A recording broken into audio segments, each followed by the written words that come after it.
Shalom amigos, les habla Sergio Bacari del canal Un Bacari Suelto en Israel, otra vez con ustedes, otra vez con la Biblia, esta vez haciendo un paseo que ustedes mismos propusieron, el recorrido que hizo el Arca de la Alianza desde que fue construido hasta que llegó a su casa fija en Jerusalén. Ayer en las sinagogas de Israel y del mundo se leyó sobre las tablas de la ley, los 10 mandamientos que fueron entregados en el monte Sinaí a todos los hijos de Israel. Apenas Moisés le entregó esas tablas al pueblo, se construyó un arca de la alianza por medio de Betzalel para que pueda ser protegida y transportada durante los 40 años de peregrinación por el desierto. Ese arca de la alianza que fue transportada por los Kohanim, por los sacerdotes, iba delante de toda la peregrinación y los defendía frente a todos los peligros y enemigos que se le cruzó a los hijos de Israel por el camino. El momento más emocionante de todos para mí fue cuando los hijos de Israel estuvieron a punto de entrar a la tierra prometida y se encontraron con el río Jordán, que en esos tiempos era temeroso, las aguas corrían y no se podía cruzar por él mismo. Apenas el Arca de la Alianza pisó su orilla, una columna de agua se elevó desde un punto que se llama Adam y paró las aguas del Jordán desde ese punto hasta el Mar Muerto al sur, y por ahí pudieron transitar todos los hijos de Israel hasta que entraron a la tierra de Israel. Les quiero mostrar en el mapa el recorrido que hizo a partir de ese momento y les cuento que luego de la peregrinación y el establecimiento en la tierra prometida, el arca fue ubicado en Shiloh, en un santuario fijo. Allí estuvo siglos hasta que en una guerra contra los filisteos en Eben Haezer se trajo para levantar la moral, pero la guerra se perdió y el arca de la alianza fue llevada de rehén.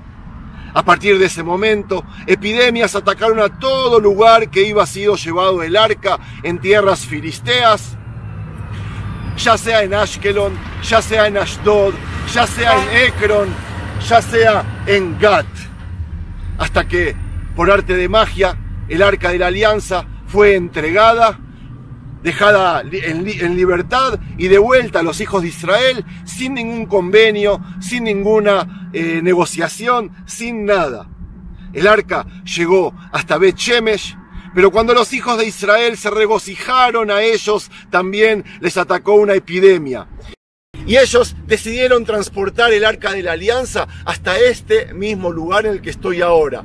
Como ven aquí en el cartel, Kiryat Yearim. Kiryat Yearim es el lugar donde estuvo acá el Arca de la Alianza, y hasta que el rey David conquistó Jebús y nombró a Jerusalén como la capital física y espiritual del pueblo de Israel, hasta que cierto día decidió de que el Arca de la Alianza tenía que salir de aquí y llegar a Jerusalén. Vamos a hacer el recorrido, más o menos, que hizo ese arca hasta llegar hasta allí. Después de establecer la capital de su reino en Yerushalayim, la ciudad elegida por Dios, David se dispuso a llevar el arca del pacto a la ciudad. Esto era importante porque el arca del pacto representa la presencia de Dios. Así estaba escrito en la Torá. ונועדתי לך שם ודיברתי איתך מעל הכפורת מבין שני הקרובים אשר על ארון העדות את כל אשר אצווה אותך אל בני ישראל. En cierta forma, el arca del pacto había quedado olvidada por el pueblo allí en Kiryat Yearim, eso que estamos viendo ahí. Quizás en ese lugar donde hoy está la iglesia católica del Arca de la Alianza.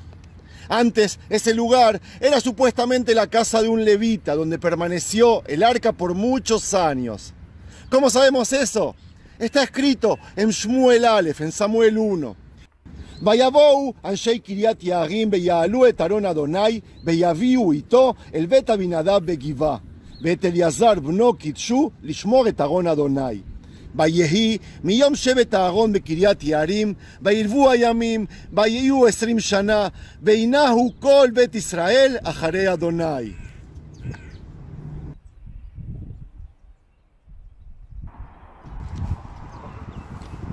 Amigos, estoy en la entrada de Yerushalayim, en un cementerio llamado Har HaMenuchot, o el Monte del Descanso. Aquí conseguí la imagen que quería para que vean el recorrido que hizo el arca por las montañas de Jerusalén. Desde allá, en Kiryat Yearim, hasta lo que hay detrás mío, que les pasaré a mostrar después, Jerusalén, ese fue el recorrido que hizo el arca. La autopista que hay debajo nuestro es la número 1, que conecta Tel Aviv al oeste con Jerusalén al este del país. El arca ya no fue de vuelta al tabernáculo en Shiloh, porque este cayó en desuso después de la muerte de Elí y sus hijos. Pero David era un hombre conforme al corazón de Dios, y él deseaba que la presencia de Dios estuviera en Jerusalén. Antes de tomar la decisión final, consultó con los líderes de Israel. Veivaetz David im sarei alafim umeot lekol nagid. Vayomer David lekol kohen Israel, im alehem טוב ומן אדוני אלינו נפרצה נשלחה על אחינו הנשארים בכל ארצות ישראל ועמהם הכהנים והלוויים וערי מגרושיהם ויקפצו אלינו ונסבה את ארון אלוהינו אלינו כי לא דרשונהו בימי שאול ויאמרו כל הקהל לעשות כן כי ישר הדבר בעיני כל העם. Ya teniendo la confirmación y el consejo que su deseo era bueno, David organizó una procesión para trasladar el arca a Jerusalén. David volvió a reunir a todos los escogidos de Israel, 30.000 en total, y se levantó David y partió de Baalá con todo el pueblo que tenía consigo para hacer pasar de allí el arca de Dios, sobre la cual era invocado el nombre del Dios de los ejércitos, que mora entre los querubines. No fue una reunión pequeña, sino una celebración masiva a la cual fueron invitados los principales líderes de toda la nación. Hasta ese momento todo iba bien con los planes de David, pero tristemente cometieron un grave error, ya que no se asesoraron bien sobre la forma en que debían trasladar el arca de Dios. Las instrucciones de Dios señalaban claramente que cuando se transportara el arca, esta primero debía ser cubierta con las telas del tabernáculo y no expuesta a la vista. Va Aarón ubanav, benasoa bemahane, beoridu et aparojet amasaj, bekisuba et Aarón a Edut. Después de ser cubierta, el arca debía ser cargada sobre los hombros de los levitas y no sobre carros ni animales de carga. En Éxodo nos dicen, harás unas varas de madera de acacia, las cuales cubrirás de oro, y meterás las varas por los anillos a los lados del arca, para llevar el arca con ellas. Eso había sido una orden de Dios. La ley de Dios advierte sobre el peligro que se corre si no se siguen estas instrucciones. No tocarán cosa santa, no sea que mueran, advirtió Dios en las instrucciones de cómo cargar el arca con las tablas de la ley. Esto nos hace preguntar si los levitas de la casa de Abinadab se habían instruido sobre la forma en que el arca debía ser transportada, ya que ellos no siguieron las instrucciones bíblicas. En lugar de hacerlo como la ley de Dios dice, lo hicieron al estilo de los filisteos, quienes muchos años atrás habían enviado el arca sobre un carro, aquel carro que llegó a Bet-Shemesh, como les conté al principio. En 2 Samuel capítulo 6 nos relatan que pusieron el arca de Dios sobre un nuevo carro y la llevaron de la casa de Abinadab, que estaba en el collado. Y así nos dicen, y Uza y Agío, hijos de Abinadab, guiaban el nuevo carro. Y cuando lo llevaban de la casa de Abinadab, que estaba en el collado, con el arca de Dios. Amigos, no sabemos si el error del transporte por carro fue por ignorancia o por desestima de los levitas. Pero lo que la Biblia sí nos informa es que David sabía que los levitas eran quienes debían transportarla. Vayisú bnei haleviim et Aarón Elohim kasher tziva Moshe ki davar Adonai biktafam bemotot alehem. Y en Crónicas 1 nos dicen, entonces dijo David, el arca de Dios no debe ser llevada sino por los levitas, porque a ellos ha elegido Dios para que lleven el arca de Dios y así le sirvan perpetuamente. El rey David pensaba que todo marchaba bien y él estaba disfrutando plenamente de la procesión sin sospechar lo que estaba a punto de suceder. David y toda la casa de Israel danzaban delante de Dios con toda clase de instrumentos musicales de madera, con arpas, salterios, panderos, flautas y címbalos. Debido a que el arca estaba siendo transportada en carro en lugar de los hombros de los levitas, llegó un punto en el que el arca estaba a punto de caer por la irregularidad del terreno. Instintivamente, uno de los hijos de Abinadab levantó su mano para sostener el arca y evitar que se cayera, sin pensar en las consecuencias de tocar lo que es santo. Cuando llegaron a Gorén, Najón, Uza extendió su mano al arca de Dios y la sostuvo, porque los bueyes tropezaban. El furor de Dios se encendió contra Uza, lo hirió allí mismo por aquella temeridad y cayó muerto junto al arca de Dios. Esta tragedia detuvo de inmediato la procesión y toda celebración. David tuvo dos reacciones ante la tragedia. Primero, tristeza. Luego, temor de Dios. Vayajad le David al asher paratz Adonai peretz beuza, ויקרא למקום ההוא פרץ עוזה עד היום הזה. וירא דוד את אדוני ביום ההוא ויאמר איך יבוא אלי ארון אדוני ולא אבא דוד להסיר עליו את ארון אדוני אל עיר דוד. ויתהו דוד בית עובד אדום הגיתי. Seguramente David se quedó meditando si había sido buena la idea de llevar el arca a Jerusalén. En realidad, el plan era bueno y agradable a Dios. Lo que no había sido correcto es la forma en que se estaba haciendo la misión. En la vida de fe, lo que cuenta no son las intenciones, sino la obediencia, sobre todo cuando se trata de las cosas santas. Debemos tener cuidado de hacer las cosas como Dios lo manda.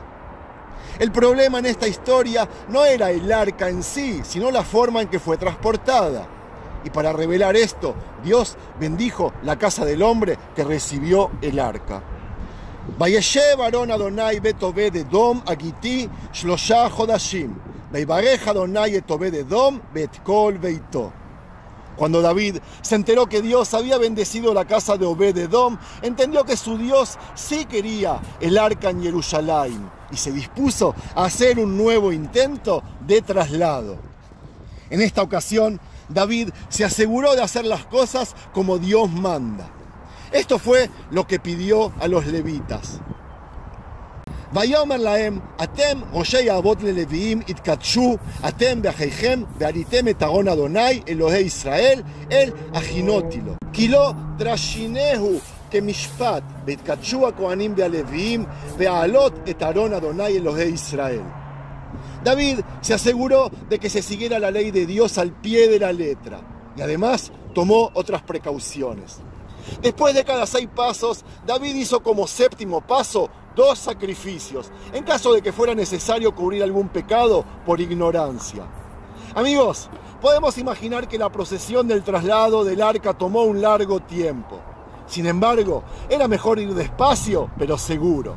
Eventualmente llegaron a Jerusalén, específicamente a un lugar que David había preparado para recibir el arca de Dios. Y hacia allí vamos.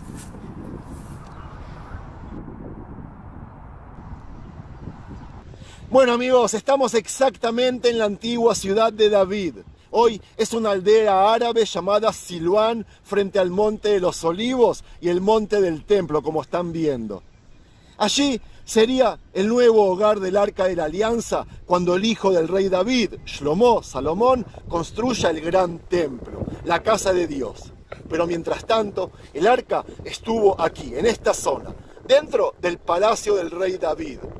David ya había preparado un lugar donde ésta se guardaría.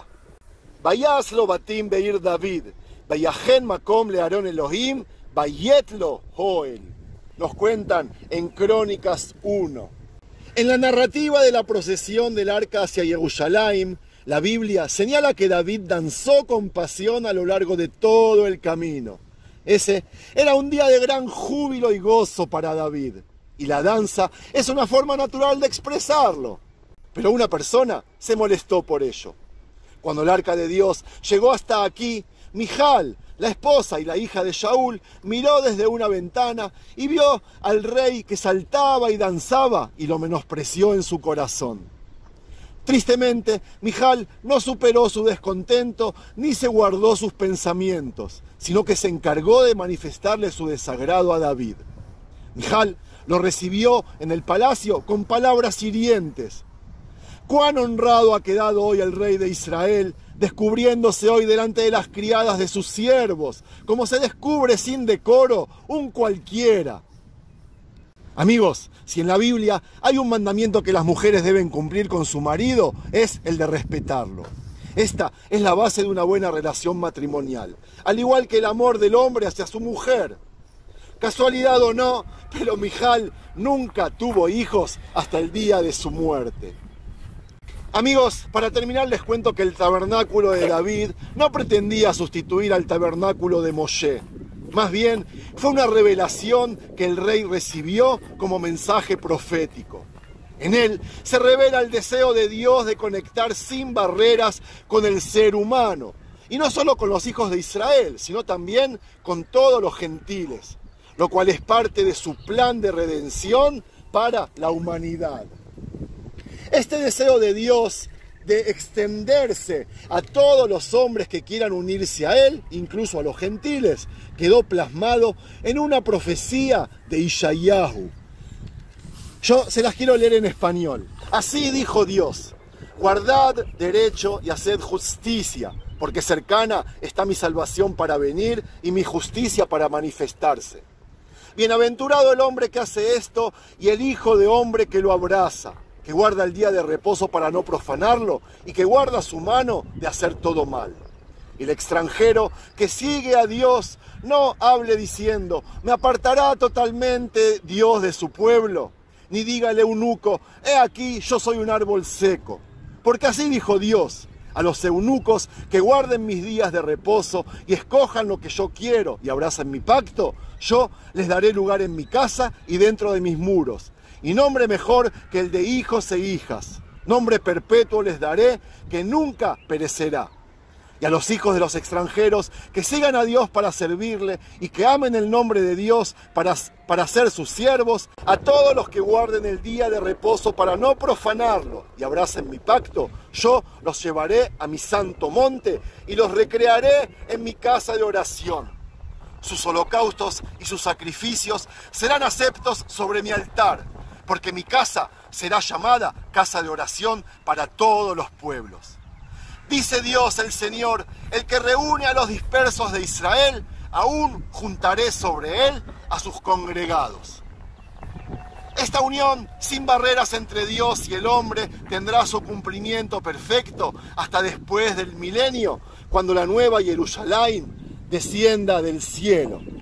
Amigos, espero que les haya gustado este hermosísimo paseo, por lo menos para mí. Shalom.